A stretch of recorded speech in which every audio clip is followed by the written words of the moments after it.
Well, welcome back, guys. We got another episode on the 89 325i that my neighbor's having me work on.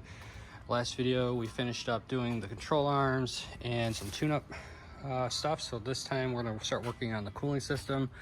2 videos ago we fixed the leaking valve at the back of the head.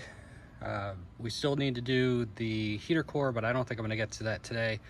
I'm starting to run out of some energy.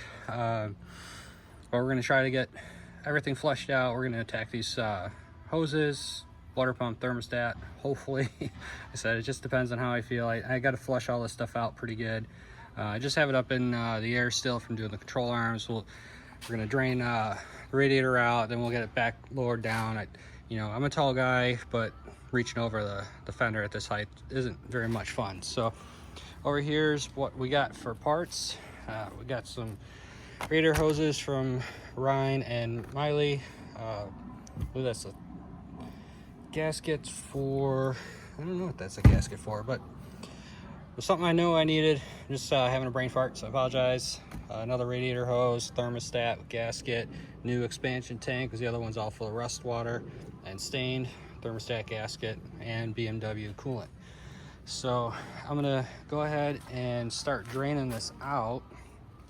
I'll bring you along just so you can kind of see how nasty this stuff is. I don't want that.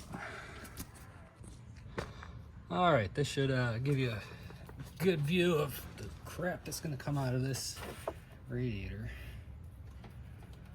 What I've seen come out, it's already pretty brown. Oh, gross. It is pure brown gross. Look at it. That's just nasty. Don't run water in your cars, people. Let's open up the expansion tank. Get some better flow out. There you go. That is nasty stuff. A lot of people think they don't need coolant in the south because it doesn't freeze. Well, we do get some cold days here and there, and you don't want to have water in there when it does end up freezing. It will break stuff. Also, there's anti-corrosive properties, and that's why this is all rusty brown.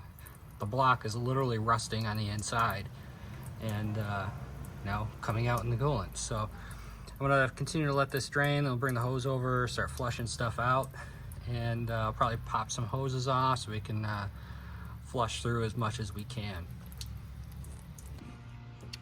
Alright, so I got all the hoses off, got it self-drained. You can see all that crap that's in the overflow tank. It's also in all these hose outlets. It's pretty nasty. It's collected in all the hoses too. So it does look like I have all the hoses I need.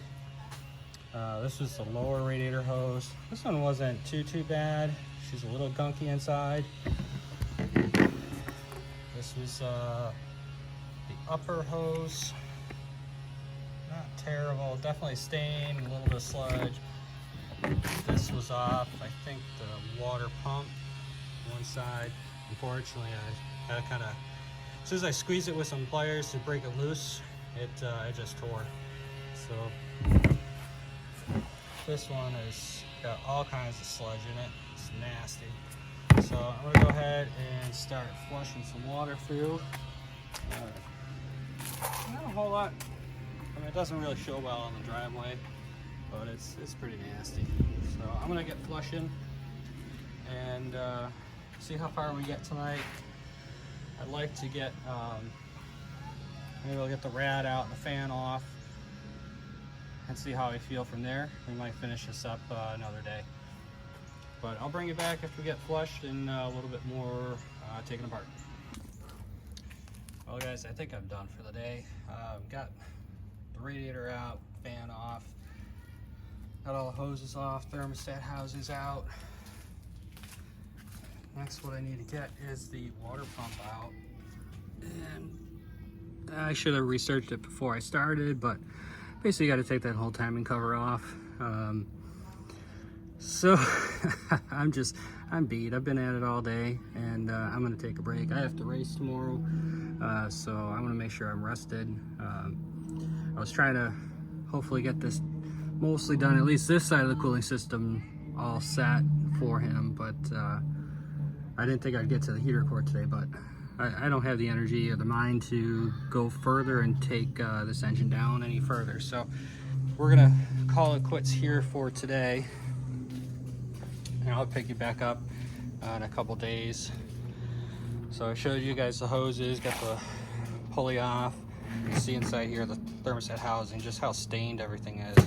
And the thermostat was absolutely frozen in place. Just a tip on these, the washer, or I'm sorry, the O-ring goes on the outside of the thermostat, not the inside, and you don't need a whole bunch of goo, RTV, to put on there. So I'm gonna pack all this stuff up, call it a day. I think we got a lot done anyways, so I will bring you guys back when I decide I got some time to go ahead and work on the rest of this. We'll see you next time. All right, so now we're working on the heater core. Here you can see the old heater valve. That was definitely leaking. Thankfully my parts car had a good one. Of course we'll offer to order a brand new one, but he's getting kind of anxious to get the car back. This one looks totally fine. Here is the new heater core by Molly. There's your part numbers. And here's the one that came out of the car. You can see the connection here where the heater pipes go in. It's pretty crusty, nasty. So something was definitely leaking down here. It might have just been that valve, but you know, we're into it this far. We might as well go ahead and replace the whole thing. And this is the one out of the parts car. This one actually doesn't look too bad. No signs of leakage on it.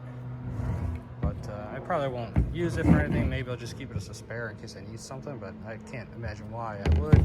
There we go, leaking all over. Here, let me give you a quick show of what it takes to get this out. It's really not that bad. I'll try to show a little bit of as I go back together. So obviously you need the whole center console out. There's one 10mm bolt at the back underneath the ashtray. Then the armrest from here back comes out. The front piece of the console, you've got 2 twist screws on either side at the front corners. Then there was one 8mm right up underneath where the fan dial is in that particular area. And then that just pretty much comes out. You know, you got to pop all the switches out for the windows and take the shifter off, all that stuff. But that's super easy to get to. You also need to take the kick panel down. There's just 3 twist screws again, one here, and one on the other side of the steering wheel. That pops down, disconnect a couple connectors. I think they're courtesy lights. And then you'll get down here to see the heater core area. This is actually the hole that it goes into. Pretty much just slides right in there. I'll probably wipe that out. It looks a little grody in there. And then the pipes go up front. So this is held in by one bracket up there around the 2 pipes. Oh, I'm sorry. There's also actually a vent that you got to take out here. That just pops off with 1 screw. Then there's 2 screws that hold the heater core in. So one of the tricky parts is you really actually have to disconnect those pipes going through the firewall in order to get the heater core out. There's not enough wiggle room to get it all out, at least when I did it. So what I'll do is I'll actually slide the heater core most of the way in once the pipes are in place, then bring those together. They both have brand new O-rings on them as well. And then hook that all back up, and then we can reassemble and we should be good to go, at least under the car. And then when we're done, we'll come in here and vacuum. And most of this is just stuff from the owner that's driving the car around every day. So, but we'll get in here, we'll vacuum everything, make it look pretty decent for him. One note too, if your cooling system is full, even after you drain it, you're going to get a lot of water running out of where the pipes join in the heater core over here. So put like a trash bag into a real low pan, because there's quite a bit that'll come out. This car was pretty much just empty, so there was very little that came out. Same thing with the parts car. So just to kind of protect the interior so you don't get the carpets all mucked up. So I'll bring you back once we get some more progress in here. All right, well, we got everything back together, cleaned up, center console's back in. There's really not much to show. These things go back together pretty quick, so I apologize, but we're all back together, looking good. Vacuumed both front areas where I was working, so it's nice and clean. So if you remember from the other videos, the other side of why we're doing this heater core is because it was bypassed. So there was a valve down there. You kind of see right in front of my finger, that silver thing. That's a secondary thermostat for the heater core. That was rotted and leaking. So I've got to pull that out. I already did replace it and verify that there's no more leaks. But I got to pull that back apart because they actually negated a hose in order to loop out the heater core. So I need to pull this stuff back apart and hook up the heater core again so my neighbor can have heat. So I'm gonna go ahead and start working on that. I'll probably kind of show you what it's supposed to look like before I put it back in, and we will go from there. All right, so we are back working on the cooling system. I think it should be the last video. I've got that all the hoses replaced for this valve that was leaking. You can kind of see it down here. We also have the new heater core in place. I still got to add all the hose clamps. I just wanted to get it fit, make sure that's the routing that I wanted. We'll go back, we'll replace all those hose clamps. From there, we need to do the water pump. And if you remember, basically where I'm at with that is we need to take that timing cover off. It's apparently behind that. And while we're at it, we might as well replace the timing belt as well. So I got another shipment in from SCP. I got the rad hoses that we were working on, the water pump, thermostat, gasket, a Continental OE timing belt, tensioner, a couple seals, and then finally I also gave them an option of a new radiator. The old one, it had a BMW stamp on it. I could not find a date code. Could be the original. It might be have been replaced once with a BMW part. I don't know. Usually they have a date code on them. I decided to go with a Nissan's brand. It is still OE or OEM, and I've had good luck with it in my E46. That community recommends them as well. So we're gonna use that in here instead of the BMW brand. It should be fine. So first order of business, getting going. As I kind of figured this would be the issue. I almost didn't do the distributor cap and rotor ahead of time because I was worried that I need it to get into this whole area. It's not really the case. I can get a lot of that stuff out, but in order to get this timing cover off, that's got to come off. So first thing we're going to do, got the 3 8mm bolts around the distributor. We'll pop that out, take the rotor off, take the seal off. We've got to take the belts off. I'll get you on the other side here. Got to take the belts off. We got to take the front drive pulley off of the crank end.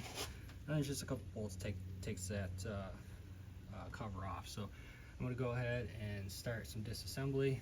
And of course, you can see this is pretty well corroded up. We'll get that cleaned up before we put everything back together. But this should be a good afternoon's worth of work on the car, and from there we should be just about done. So bring it back once we get some things pulled apart. All right, we're back with some progress. We got everything off the front of the motor. We got the water pump off, the tensioner, the belt, pulleys, pretty much everything out of the way. We are ready back for assembly. I guess you're on around the other side here. You'll see any better, but really not too bad. You do have to line everything up on TDC, of course, before taking the belt off. Take tension off the tensioner, belt slides off. We're going to put the water pump on first. There's a spring that goes over towards that tensioner that has to be in place. Cleaned up the front of the block. Just used a green Scotch-Brite pad. You just want it smooth and clean. discoloration doesn't mean that you need to polish it to a mirror finish. Discoloration is just discoloration. So we got it nice and smooth, ready to go for the new water pump. And then the new tensioner, or new tensioner, new timing belt in here. The old tensioner actually feels pretty good. I looked on the old belt here, and I don't really see any cracks or anything. It looks pretty good. But I did think I found a date on it, so I'm pretty sure that's the date code. And it's going to be the 10/20 of 2015. So this belt is 6 years old. Probably could have gone for a little bit longer, but you know, we're in it this far, so I might as well throw it on. And this is a Contitech belt. So looks like they used some decent parts on it. So we will go ahead. I got this new water pump on. Get let's see, where's that funky little spring? Here we go. This spring goes between the water pump and the tensioner, holds it in place. And we'll put the new tensioner on, get some new hardware going, and we're back on the road to getting this all back together. So I will bring you back when we get some assembly done. All right, quick little update here. We got timing covers back on, the belt's all in, water pump, everything's torqued to spec. Got the pulleys on. So at this point, just pretty much need to put the belts back on and start plumbing the cooling system. Obviously I got to put that thermostat in yet, but that's a quick 5-minute thing. So we're nearly all back together, guys. So everything's going together real nice. The room to work is pretty decent, not too bad. I think I actually got to put that alternator bracket back on the front timing cover. You know, you always forget little half steps like that, but not a big deal. Then we got to figure out how we're tightening that crank bolt, something like 330 pounds. I think it's gonna probably end up being the same way that I untorqued it and using the starter. So you put a breaker bar underneath the frame rail, you bump the starter a little bit. So I think that's probably what I'll have to do, because I don't have anything else to hold it. I can't get my air ratchet in there, so that's about the best we're going to be able to do. So other than that, I'm going to go ahead and finish buttoning the front end up here, and I'll bring you back when we're all set. Alright guys, I think this is going to be the conclusion to our little E30 project for my neighbor. Finished up the timing stuff and cooling stuff underneath the hood. I did replace the power steering pump and reservoir. Sorry I didn't film that. I kind of wanted to get this car done today, and filming just would have taken me a bit longer. So I just stabbed that out real quick, did the oil change, bled out the coolant. We now have heat, which we didn't have before. I have not done a AC recharge yet. I think I'm just going to let him drive it for a few days and enjoy it, since I've had it for almost a month. And he can kind of go out and bomb around. It's going to be cooler the next week or so. You know, we're in Atlanta. You know, we still have some warmer temps, but it's not as hot. You know, it has been. It's, you know, maybe going to be 70, 75 the next week or two. So interior's looking real clean. I didn't really do any major scrub or detailing, just kind of wipe down where I worked. I would have liked to wash the outside as well, but I just, you know, ran out of time. He's gonna be home here shortly. So like I said, we got everything back under here. Got the new overflow tank, new power steering reservoir, the pump down there below, all new hoses, full tune-up with plugs, cap, rotor. I think it came out pretty good. The thing runs really nice and cherry now. Did the oil change, like I said. So I got a pin that's popping out. There we go. I should be all set. So I think he's gonna be able to enjoy this thing pretty trouble-free for a while. You know, we might see it back on the channel here if something else pops up. He wants someone to work on these lights. So from what I gather, the lower ones, the fog lights are E36, which I bought. They do fit the hole, but the valance that's behind it is in the way. It needs to be trimmed. This upper hole is supposed to be a late model E30 light, but it doesn't fit. I think he's just going to have his body shop guy kind of open that hole up a bit, or figure out how to flush mount it behind and just cover up part of the lens. That's going to be up to him. If it was my car, I would play with it, but I'm not going to attempt body work on someone else's car. That's not my forte. You'd like to get rid of this stupid stuff, this fake carbon fiber. I think it's just a bad fit between the bumper and the sub bumper that's below it. Really, it just needs to be built out with fiberglass to make it look good. That looks like crap, and he knows it, the owner knows it too. So, but other than that, this thing is donezo. I'm gonna go home, scrub myself, shower, and hopefully turn this back to him, get a little more space in the driveway. Supposedly he had asked me before to work on his other car, but I don't know if he still is having me do that or not. He said something about it being at another shop, but I don't think they've touched it either. So I mean, this took me a month, and this was the easy car. You know, just, you gotta wait for parts. You know, that's the biggest thing is, you know, it's a week out every time you order parts. You get into stuff, and then you find out that you need more parts. So it just, you know, it takes a while. And I'm not a shop. I have a day job, and occasionally I have to do family stuff, and then I autocross too. So it all takes time away from working on, you know, other people's projects. So he's been really patient, which I've been thankful for. Let's do a quick start up here. It's gonna be a hot start because I drove around. Starts right up. See, temps right in the middle where it's supposed to be. Nice smooth idle. Might have a little stuff on the belt. If it keeps happening, I could try tightening it a little bit, but other than that, she runs really good. And we're, I don't know if you heard before the power steering whine, but I'm locked all the way over and no more whine.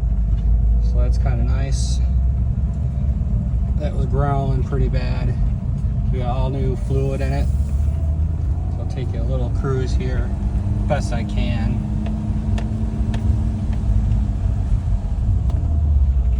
Show you out the front window, but it's all spotted up. We had a little tiny drizzle last night, and there's a lot of dust on the car.